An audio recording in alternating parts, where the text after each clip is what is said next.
Ramazan bize ne kazandırıyor?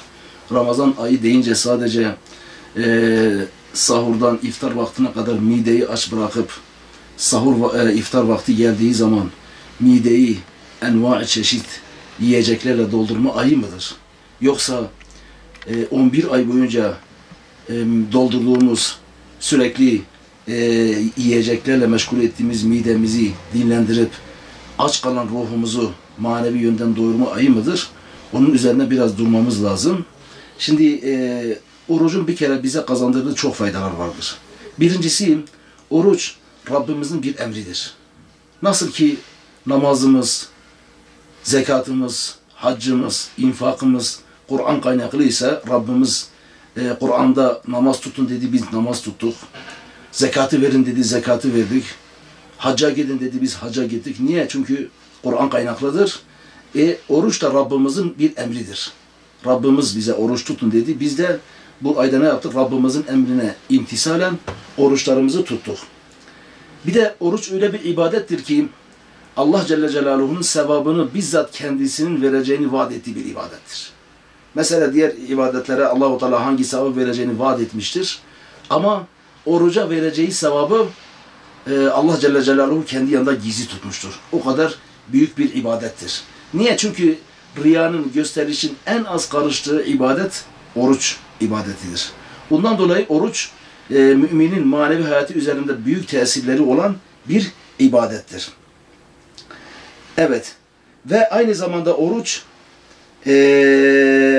kişinin nefsini Allah'ın azabından uzaklaştıran ve günahlarına kefaret olan bir ibadettir. Çünkü Allah Celle Celaluhu Ya eyyühellezine amenu kutibe aleykumus-siyamu kema kutibe alellezine min qablikum leallekum tettakun.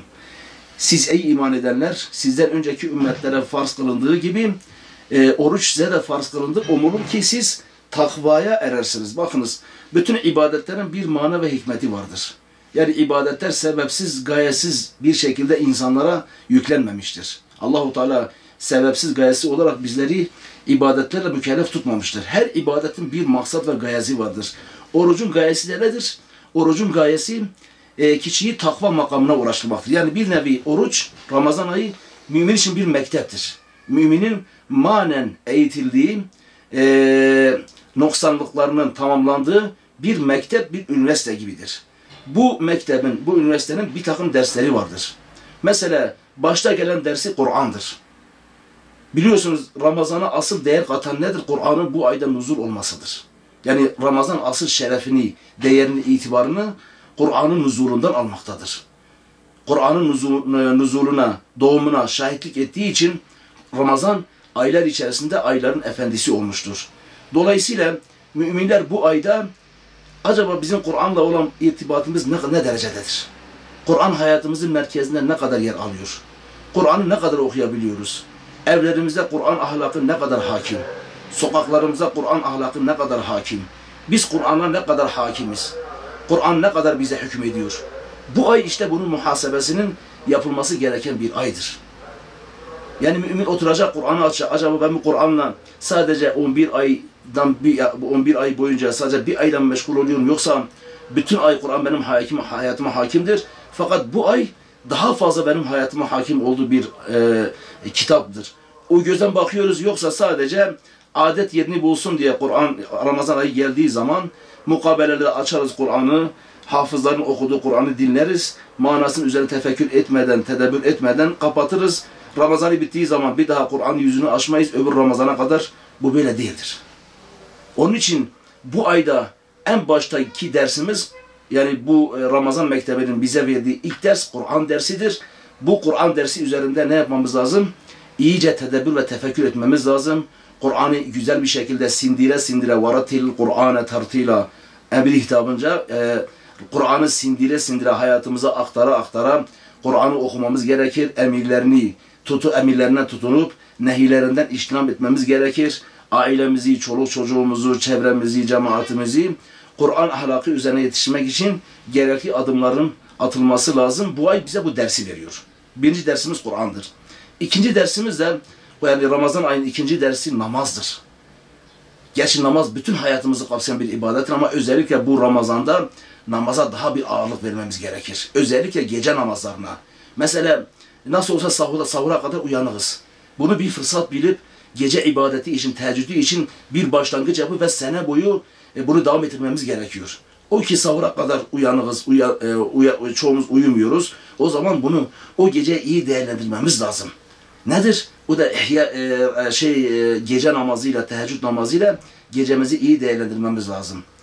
Ramazan ayının bir başka dersi de infak ve zekat dersidir. Biliyorsunuz en güzel şey nedir? Bir insanı eğitmenin en iyi yolu onu bizzat hani derler ya kendini başkasının yerine koyarak. Mesela sürekli biz açlıktan bahsederiz, susuzluktan bahsederiz, aç kalan insanlardan bahsederiz, Afrika'daki susuzluğun ne kadar zor olduğundan bahsederiz. Efendim işte oradaki insanların açlığından bahsederiz. Ama tok olan bir insan bunların halinden anlayamaz. İşte Ramazan ne yapıyor?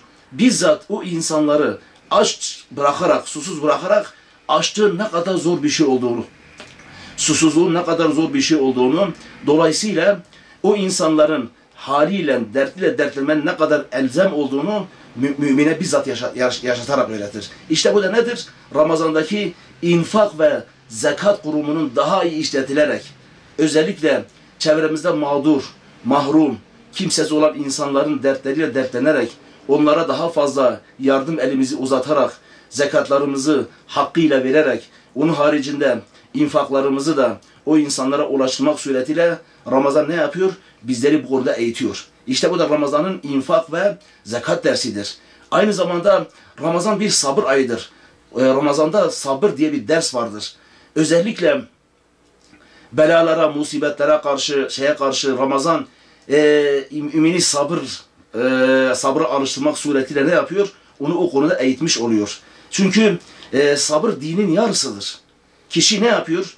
Allah rızası için herhangi bir baskıya, gerek kalmadan imsak vaktinden ta iftar vaktine kadar Allah rızası için yemesini terk eder, içmesini terk eder, bütün duygularını Allah rızası terk eder. Bunlar üzerine sabır. İşte oruç insanları bu şekil sabra alıştırıyor. Bu da orucun insana kazandırdığı bir güzel haslettir, bir de sabır dersidir. Aynı zamanda oruç Ramazan ayındaki oruç dersi bir tanesi de kötü alışkanlığı bıraktırma bir ayıdır. Yani özellikle sigaraya müptela olanlar, kötü alışkanlıklara müptela olanlar Ramazan ayını fırsat bilerek bu alışkanlıkları terk etme yoluna gitmelidir. Bu da onlar için bir nedir? Bir derstir. Ve aynı zamanda Ramazan ayı nizam ve intizam içerisinde olmayı mümine öğretir. Mümin hayatına bir düzen koyar. İktisadı olmayı öğretir. Nimetlerin kıymetini bilmeyi öğretir. Yani özellikle su nimetinin, diğer nimetlerin ne kadar büyük nimetler olduğunu, elde gelince ne kadar zor olduğunu bizzat bunları yaşatarak Ramazan bunları ne yapıyor? Mümine öğretiyor. İşte başta dedik Ramazan bir okuldur, bir mekteptir. Mümini bu şekil manevi yönden eğitiyor. Yani bir nevi 11 ayın kirini, pasını müminin üzerinde atarak mümini tertemiz bir şekilde önümüzdeki yıla hazırlıyor. Bir de mümin Ramazan'a şu göze bakmalıdır.